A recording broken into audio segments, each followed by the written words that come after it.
part of the Press Play Podcast Network. Hey, this is Chase Smith, founder and CEO of Press Play Podcast. You may have heard me on the Orange is Oranger Cleveland Browns podcast with Jeremy Powell, now wonderfully hosted by Holly Wetzel, Cavs on the Break NBA podcast with Sam Amico, or my own podcast, the Chase Smith Podcast. I wanted to take a few moments to talk to you about a brand new subscription-based podcast we're offering this football season, the Press Play Sports Podcast. This premium podcast feed will send all of the sports podcasts offered on the Press Play Podcast Network to one central feed. Yes, you can still follow and subscribe to all of our individual shows for free on every podcast platform. But if you wanted to consolidate your podcast feed and listen to them all in one location, the Press Play Sports Podcast is for you. I'm talking the Oranges and Oranger Browns podcast with Holly Wetzel and Jeremy Powell, Red Guy and Rhoda, Sable Brothers on the Baseline, Cavs on the Break, the Dennis Maniloff Show, the Ball Card Show, the Premium Fantasy Podcast, a Swing in a Tribe MLB podcast, and the Tim and Shipe Show, a college football podcast, all in one feed. All 9 of our sports shows curated into one single podcast feed. Out the door, you're looking at $5.36 a month after tax. That's $5.36, just about the cost of a drink at Starbucks. And this is only offered on Apple Podcasts. You can't get this anywhere else. It's an Apple Podcast exclusive. Just go to the search bar and search Press Play Sports. It'll come up and you can subscribe from there. We're excited to offer this consolidated, curated sports feed for you to enjoy. And as always, thank you so much for listening and your support. This episode of the Orange is Oranger Cleveland Browns podcast, part of the Press Play Podcast Network, is brought to you by our presenting sponsor, Aligned Health Center. Aligned Health Center is the first chiropractic biophysics clinic in Northern Ohio. The team at Aligned Health Center helps patients with back pain, neck pain, migraines, ADHD, digestive issues, sleep disturbance, whiplash, scoliosis, and so much more. And along with chiropractic biophysics, Aligned Health Center is also the leading clinic in regenerative medicine, also known as stem cell injections. And listen, you don't have to be an NFL player to get it done or have this treatment. If you have low back pain, shoulder pain, knee pain, or arthritis, check out the regenerative medicine clinic at Aligned Health Center. Come in for a free consultation complete with imaging and x-rays to see how Aligned Health Center can help you. No multiple shots are needed, and it's complete with physical therapy built into the process, so there's no downtime. And look, it gets even better. Aligned Health Center doesn't charge people for x-rays or exams, and they don't bill you later. They let you know right away the cost. They are upfront and transparent. They are number one for a reason. Call Aligned Health Center at 440-385-7357 or visit their website at alignedhealthcenters.com to make an appointment and learn more about how Aligned Health Center can help you. Again, that's 440-385-7357 or visit alignedhealthcenters.com. 45-40, run, William, run! He's got blockers in front, 5, touchdown! Joshua Cribbs! Snap back, ball down, kick block! They blocked the kick! All right, what is up, everyone? This is the Orange is Oranger Cleveland Browns podcast. I'm Holly Wetzel at Holly and Liz on Twitter. And I'm holding down this Browns pod with none other than Jeremy Powell, a.k.a. Jeremy Akron, Chief Browns Insider. What's up, Jeremy? Holly, what is up? Super excited today. Browns are 2-1. Things are looking great. And we have a ultra special guest today, one of our favorites of all time. Oh, gosh, do we ever? Yes, very, very special guest. Someone that happens to know the Browns very well, who spent various years in various positions with the team. In his 3-decade-long career with the NFL, he's worked as an NFL general manager, executive with the likes of the 49ers, the Browns, of course, Eagles, and Raiders. He now hosts the GM Shuffle podcast with co-host Anton Burke and self-proclaimed biggest Sopranos fan. Michael, is that legit? Because I'm from Jersey, so two things in Jersey we have to proclaim: it's Bruce and Sopranos. I don't know if I'm the biggest one. I think I've watched it the most. I know that. I mean, I try to know as much about it as I can. I enjoy it, so it's good. It's a Jersey thing. It all comes back to Jersey. I grew up here, so it's good for me. Got it. What do you think of this movie? What do you think of this prequel movie coming out? Mike, what is your thoughts about that with the Sopranos kind of prequel that's coming out in theaters here? I think anytime David Chase writes, I'm going to pay attention to it. I didn't realize when I was in college, I didn't attend many classes, but I would always pay attention to the Rockford Files on Channel 11 at 11 o'clock.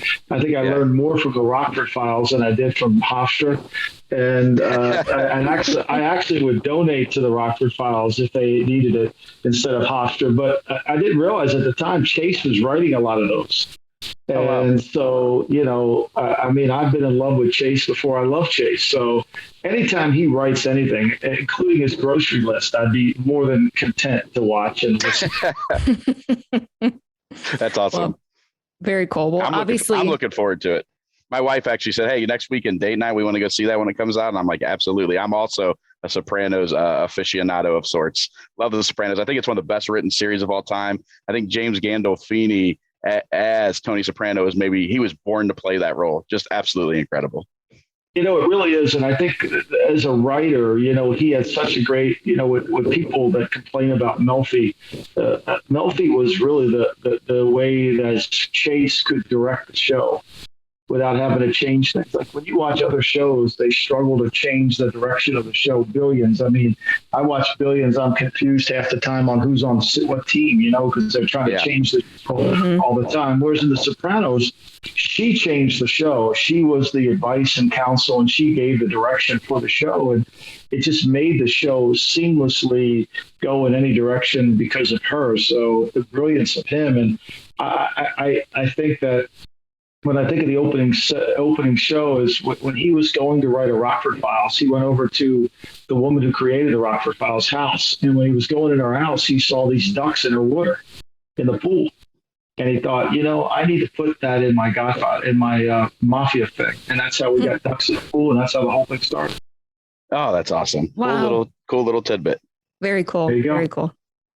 All right. Well, if you haven't figured it out yet. Sopranos. Yeah, I know. We want to talk about the Cleveland. Yes, I know. I was going to say, I could keep talking TV. Yeah, I could. This is fun.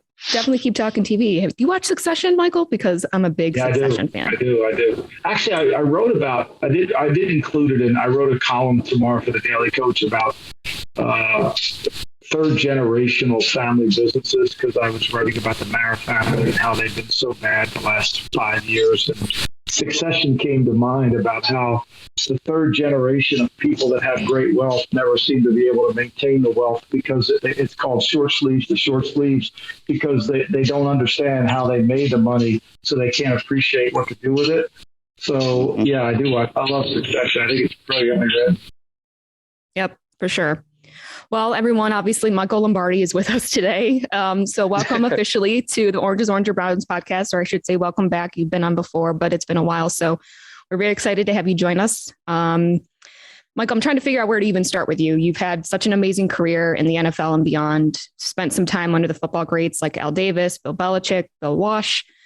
So we are certainly honored that you were on with us today to talk some Cleveland Browns. So with all of your experience that you've had under the best of the best football minds, I want to start first with your thoughts on the Browns organization today, how it's evolved. What are your thoughts? Do you believe in the Stefanski-Barry duo? Do you think the culture and organizational structure that they've created here is kind of finally the solution for what the Cleveland Browns need long term? I do. I think that Jimmy finally got it right. I think when he finally got a quarterback, he hired somebody that can marry the quarterback and his talents with the organization. And I think that was really vital. I think the Stefanski hire was critical because he was able to bridge those two things together. The scheme fits Baker perfectly, and Kevin is ideal for what he wants to do. And so when you have a marriage between scheme and talent, you end up being fairly you see the player as really being able to raise his level of play. And I think that permeates its way through the organization. And I think more than anything, I think now everybody understands their roles. I think Jimmy's been able, and Dee has one, they went through all this changing, including me, which I'm grateful that they did, because I won 2 more Super Bowls after they fired me, so I'm not complaining. But I think the reality is, they finally understood how to define roles within the organization and then let people do their jobs.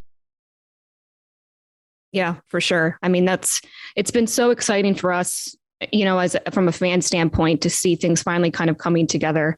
So it's been quite a roller coaster, to put it mildly, I think, for the average Browns fan here. So yeah, we're excited. We definitely believe in the Stefanski-Barry or culture here. So, all right, well, let's get to the game. So last week, Cleveland got the win over the Bears.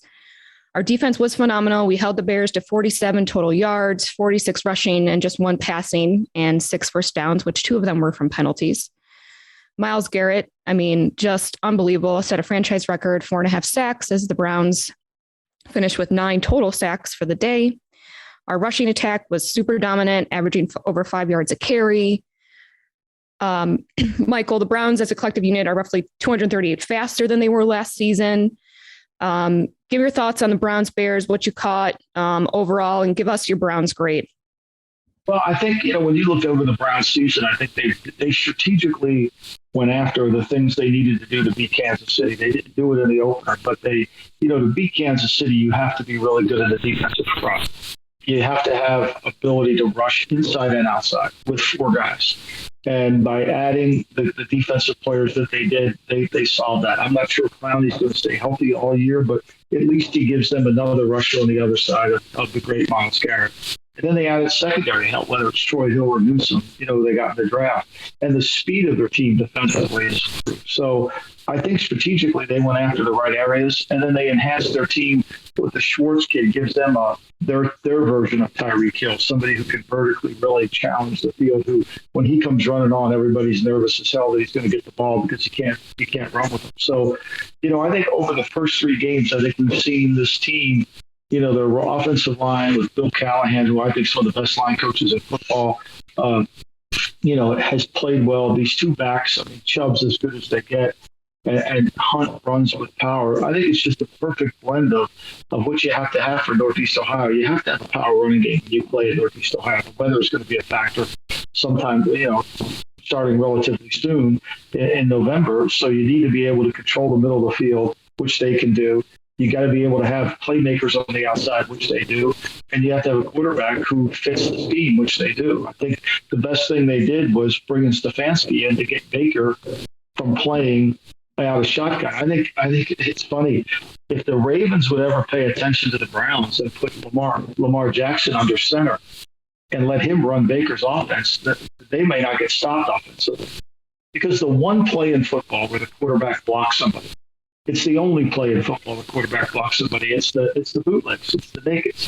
So every time Baker steps out of there, whether they're in an 8-man front or a 7-man front, somebody's got to run with Baker to try to contain him on the edge of the defense.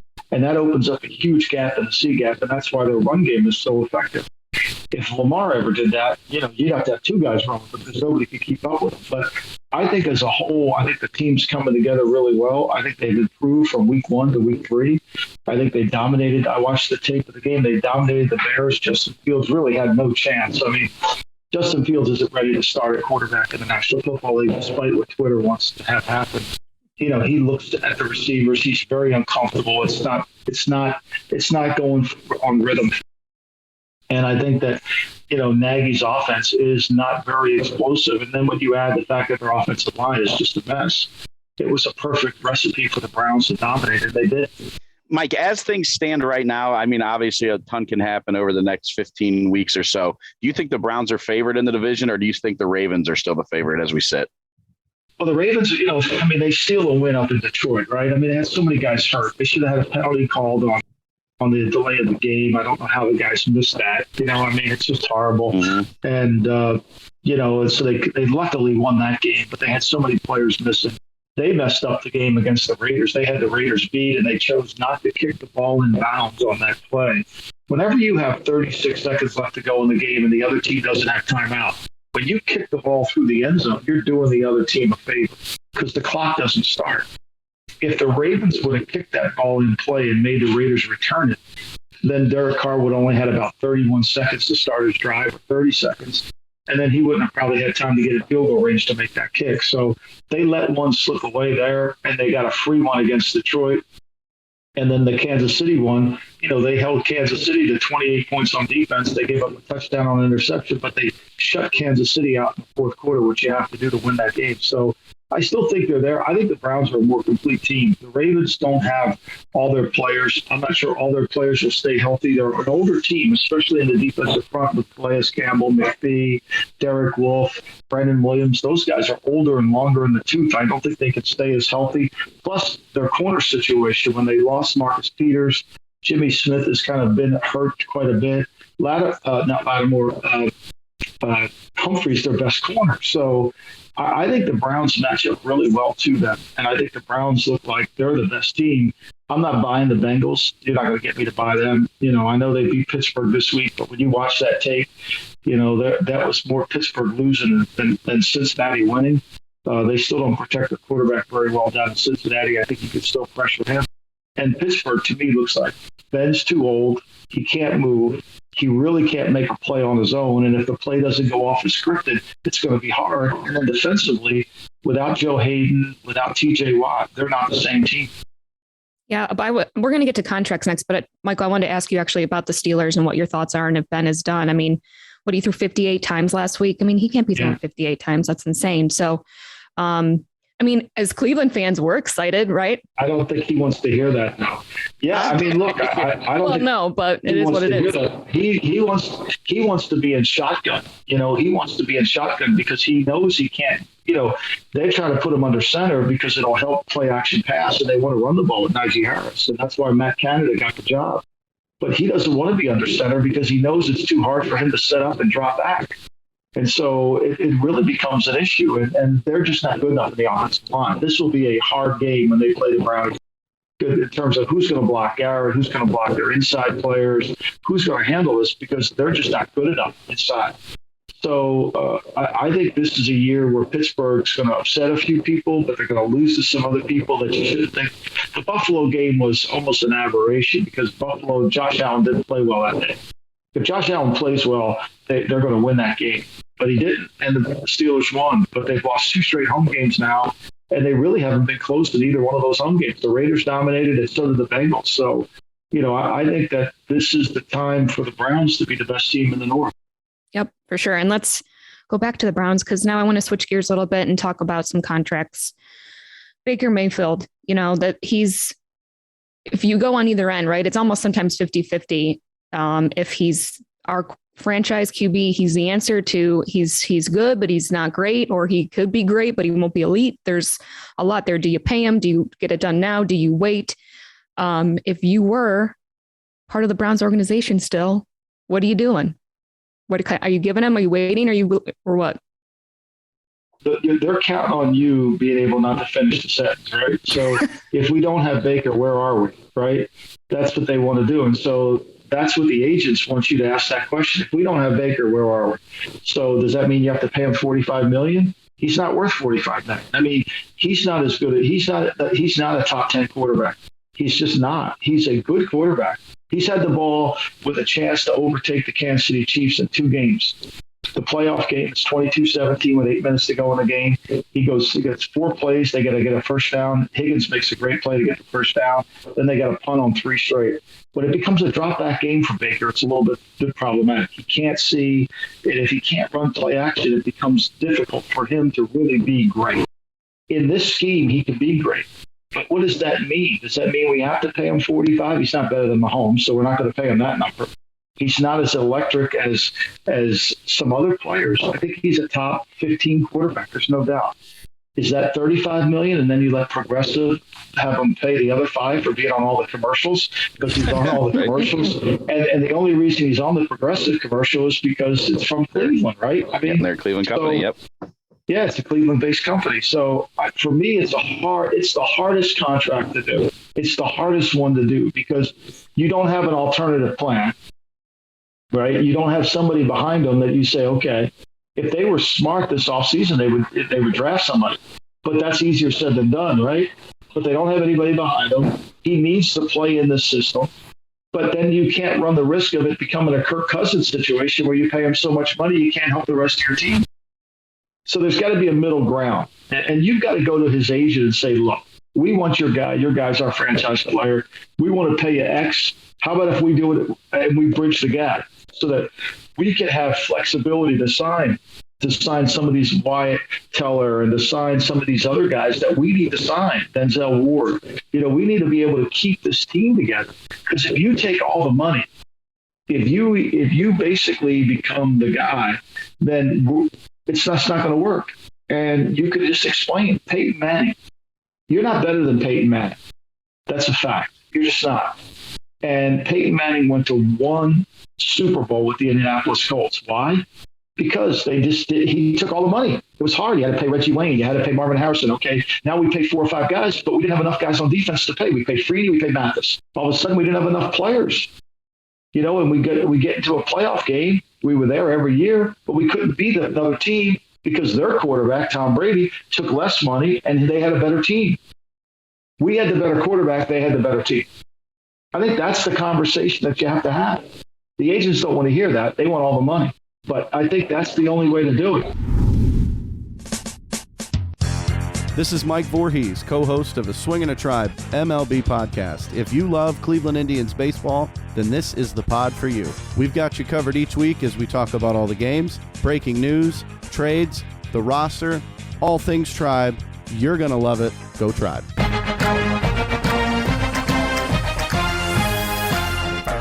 Hey, it's Tito, host of the Premier Fantasy Podcast. Get all the news and analysis you need to dominate your fantasy league. I've been doing this as long as anybody in the business. I can help give you the edge in your leagues. It's the Premier Fantasy Podcast, part of the Press Play Podcast Network. For the Dennis Maniloff Show, I'll tap into my 40-plus years of following Cleveland sports and 30-plus years of writing and talking about them, so as to bring you informed opinions and analysis of your favorite players and teams.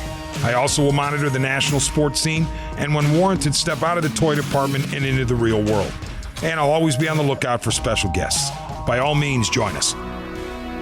Hey everybody, it's Sam Amico from Cavs on the Break NBA podcast. Be sure to give us a listen for all your Cleveland Cavaliers recaps, analysis, breakdowns, draft talk, free agency. The list goes on and on. Give us a listen, Cavs on the Break NBA podcast. Want to hear more about your favorite TV shows and movies that are on countless streaming services? Then listen to Up Next with your new favorite hosts, me, Kristen Aviles, and me, Christina Walter.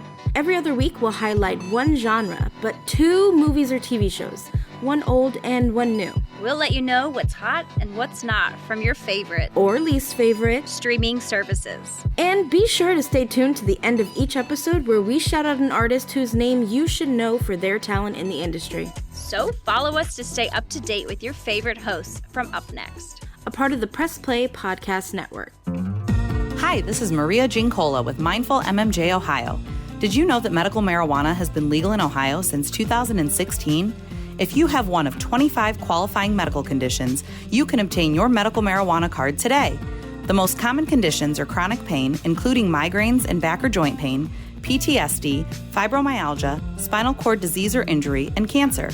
If you or someone you know is interested in learning more or to find out if you qualify, visit mindfulmmjohio.com and fill out the short pre-qualification form. The process of finding a physician, filling out paperwork, obtaining medical records, and scheduling an appointment seems like it would be a daunting process for most. But, lucky for you, Mindful MMJ Ohio will help you every step of the way to make the process quick and easy.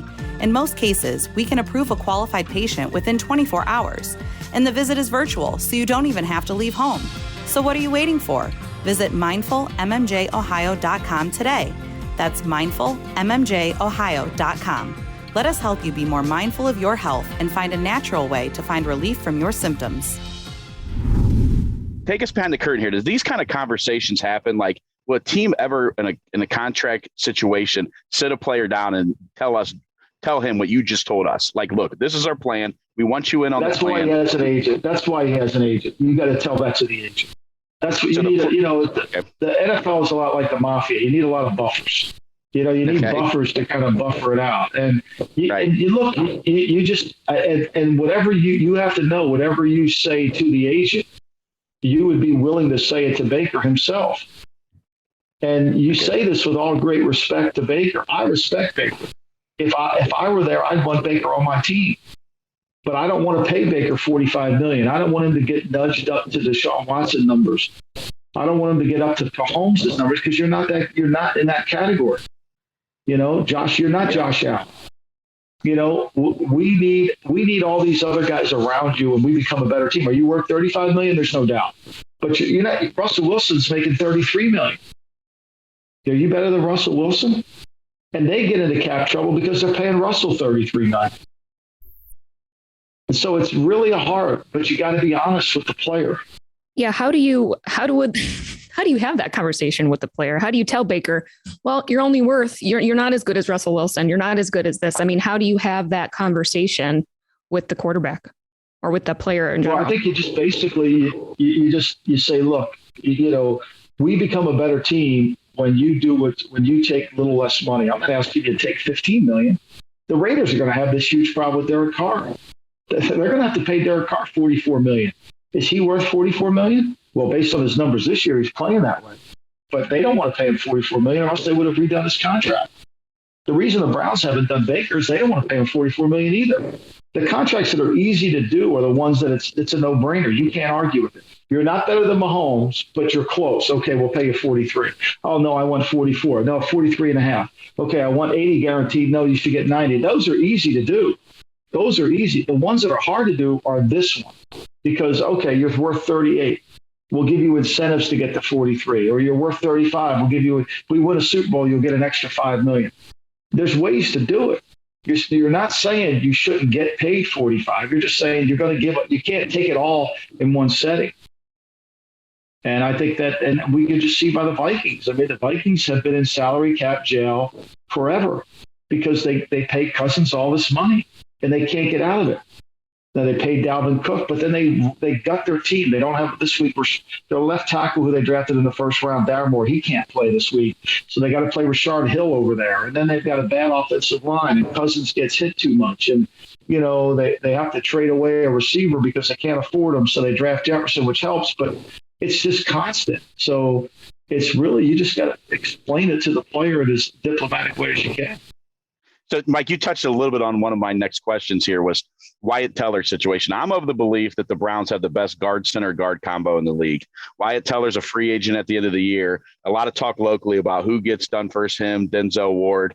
If it was you, knowing that you have Denzel Ward in an option year next year, you get Teller done before Ward, or because Ward's maybe a more prominent position, that shutdown corner, you take care of him and kind of let Teller walk. Where would you be on that? I would be of the mindset I would put the Super Bowl game on, and I would watch the Super Bowl and watch the great Patrick Mahomes not be able to complete a pass that we can't protect. Yep. So for me, everything about football is being great in the offensive and defensive lines. Like, I like Denzel Ward. Like, I know John picked him and he's a really good player. Bradley Chubb, I would have put Bradley Chubb next to Myles Garrett or Quentin Nelson, because to me, that's the essence of the game. And I think you need corners, and I think Ward's been really good. But at the end of the day, Ward's really benefits from Garrett's ability to rush. And you've got to put your money where you can spend, where it gets you the most returns. Teams that win Super Bowls, teams that win championships are really good in the offensive and defensive line. That's a fact. That is a complete fact. And so you've got to put your money where it matters most. Michael, speaking of the defensive line, what are your thoughts on Jeremiah Owusu-Koramoah, JOK? He had an explosive game last week, 93.9% PFF grade. Do you think he's too small? I love those grades. I know. I love those grades. Yeah. They get me every time. Look, I think he fits their scheme perfectly. I think, he's athletic, and he can make plays. And when you have other players along with Garrett that, become a problem to block one-on-one, you're going to be a good team. And I think that the one thing that Andrew has done a really good job of is marrying the scheme to who he drafts. It fits. It's what Bill Walsh used to talk about, scouting inside out, not outside in. You got to figure out who you are as a team first, and then find players that fit it. And I think that's the perfect example. Gotcha. Okay, great. All right. Well, let's switch into, we're moving on from the Bears. We had our victory on Monday, and it's Tuesday, so we are locked into the new week. But we're on to Minnesota. They are coming off a pretty big win against the Seahawks. They are 1-2, but they've only lost by a combined 4 points in the first 2 weeks. They play extremely well offensively. They had an all-around great performance last week. What are your thoughts? Where are you going to land the Browns, Vikings? Is this, I guess, a statement game for the Browns? Is it a toss-up game, I guess, in the sense of it could go either way? Obviously, I think the line is pretty close anyways, but is this a statement game for the Browns? And what are your predictions? Well, it's an inter-squad game, right? Both offenses mirror one another. So, last week, Minnesota shut out Seattle in the second half. Seattle scored 17 straight points right away. And Minnesota shut them down in the second half. Their front, when Danielle Hunter's going, with Everson Griffin now back in there, their front was starting to play pretty good. Tomlinson, Pierce inside, stopping the run. Mike Zimmer will do a good job of defending this run game. He practices against it every day. Same thing with the Browns. They practice against this run game every day. It's in their squad scrimmage. And so it's going to be really even. Everybody knows the plays, the boots, the nakeds. Everything knows how to get guys wide open. Now, Cleveland moves the quarterback more than Minnesota does, but Cousins is playing at an extremely high level. And if they can protect him, which is always going to be a challenge, and this game will be a challenge. Myles Garrett rushing against Rashard Hill over there at left tackle, that's going to be hard. But these are hard games to win because you're playing on the road. You got to deal with the crowd noise. It's going to be a hostile environment. That damn, I don't know what the hell they call it, the skull thing. I mean, it's so annoying when they blow that thing.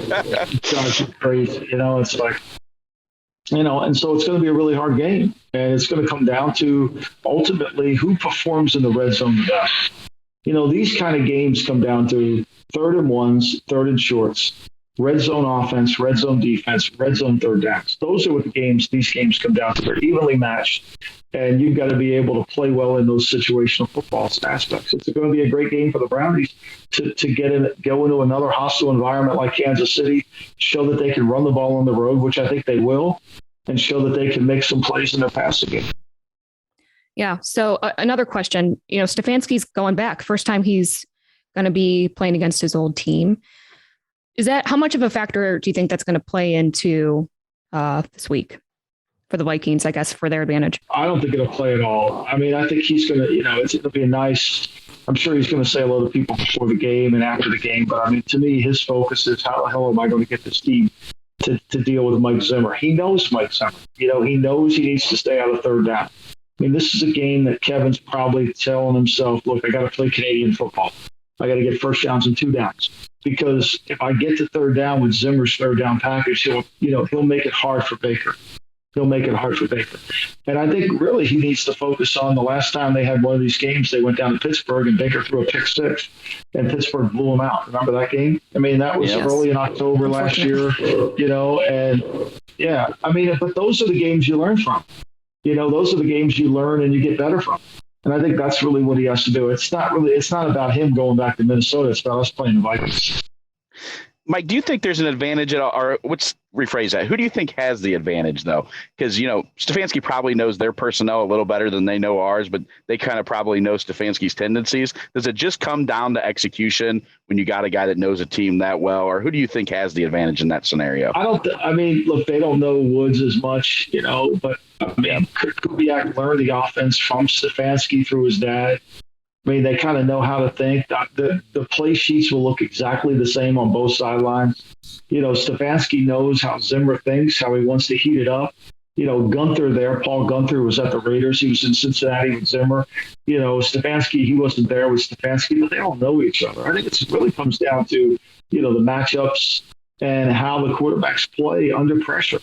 This game's really going to get decided by which offensive line plays the best, and that's the advantage goes to Cleveland there. Yeah. But Danielle Hunter's really good, and his defensive front started to heat it up last week against a bad Seattle offensive line. It really caused some problems. You watch the beginning of the game, and Seattle's moving the ball with no effort up and down the field. But Zimmer's a really good coach, so Zimmer adjusted. When you watch football, like last night, the Eagle game, the game is always about the first quarter. And this game will be much like this. The game's about the first quarter. What we practice and what we see, are they the same things? And do we need to adjust? The second and the third quarter are all about the adjustments. What do we need to do? How do we need to adjust? What do we need to play? And then the fourth quarter is a standalone game. It becomes just a standalone game. It becomes completely different than the first 3 quarters. And this is what Minnesota did really well last year was they saw the first quarter, they made their adjustments in the second and third, and then the standalone in the fourth quarter, they dominated. That's kind of how they're going to have to win. Yeah, speaking of last night, Michael, are you watching any of the Manning cast at all?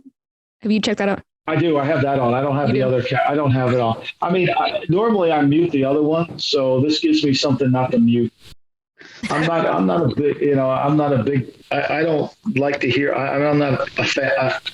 I see what's going on the TV. I don't need somebody to tell me, so I kind of tend to mute it, but I enjoy the conversation between Peyton and Eli. And obviously Peyton really knows the game. He gets it, and he can explain it to me. And I learned something listening to him talk. Yeah, for sure. I like it. I think it's a home run, Mike. I think the whole thing is a home run. I've watched good. I think we're going to have this whole idea that we have this booth and somebody analyzes it. It's going to be the game we'll have 3 people in a booth, and they'll probably be sitting in a living room, and one of the persons in the booth is going to be somebody who knows something about betting. Oh, there you go. Because if you're watching that game last night, you're saying, what's the line on with Dallas? Bet Dallas. Hit the Dallas button. Hit the Dallas button. They can't cover it. Back when I was growing up, Monday Night Football was an event, not because the games were so great, because Howard was hilarious, Danny Don was funny, and Gifford kept them all straight. We're going to get to that. But this is more entertaining because you're getting knowledge as you're going along. You're not getting the technique of the defensive back turned his hips the wrong way. And you're not getting all that, this guy's the greatest player. How many more times do we have to listen to Chase Young's the greatest player that he can't get a sack? Seriously, it becomes an infomercial for both teams. The Thursday night game was like, Jason Garrett's the greatest offensive coach in all of football. Meanwhile, the Giants can't score any points. Yeah, I'd much rather see Eli, trying to do the Dak twist, than it turns into the Shakira dance and whatever the hell they were going back and forth about. I thought that was so funny. But yeah, I'm with it. I love it. And you learn something from them. They kind of take you into the huddle. They take you into the moment. We all want to manage the game. We don't get enough of the management of the game. Collinsworth, I love Chris to death. I worked with him at Showtime. But when San Francisco kicked the ball out of the end zone, he didn't say a word. And you understand why he doesn't say a word. Peyton said the same thing when he was questioning McCarthy's lack of calling timeout. He said, "Well, I guess he'll never talk to me again." Well, I think we need a little bit of that. I think the fans deserve that. They deserve to learn about the game. Peyton started talking about the middle 8 last night, about how Philly could score here at the end of the half and then come back. That's kind of the stuff people should talk. They should know about the middle 8, how you win football games in the middle 8. The last 4, the first 4. That's right. They should know this. This is something that they should know, that if you add rushes and completions together in a game, that tells you your team's executing. And Philly going into the game, they because Jalen Hurts is a single wing quarterback, they don't have very good rushes and completion numbers. Yeah, I think it's even the little thing last night. Did you hear when Eli broke down Palm's coverage? Just little stuff like that mixed in with the banter. And those two guys obviously are great. They're perfect for it. It's just been a fantastic experience. And, the NFL hits another home run with this thing. And I think we're going to see this for years to come. Something similar. You got to get the right guys to do it. Exactly. Even when they brought Stafford was funny on it. I thought he was great. Nick's so good. Nick's incredible. His knowledge of the game is so good. But it just can't be the same old, way we're getting it, because it just becomes too boring. It's like you're telling me nothing. Yeah. You're just telling me nothing. Those college games on Saturday, seriously, they just hit the mute button. Yeah, for sure. It's been, and I think they seem to be getting more comfortable every week too. So, and they're having an insane guest list, as you mentioned. Even LeBron was on there last night. So everybody wants to be on it. I feel bad. I feel bad for the other guys on the other show because nobody's watching. I bet ESPN doesn't want us to see the ratings of who's watching what. Yeah.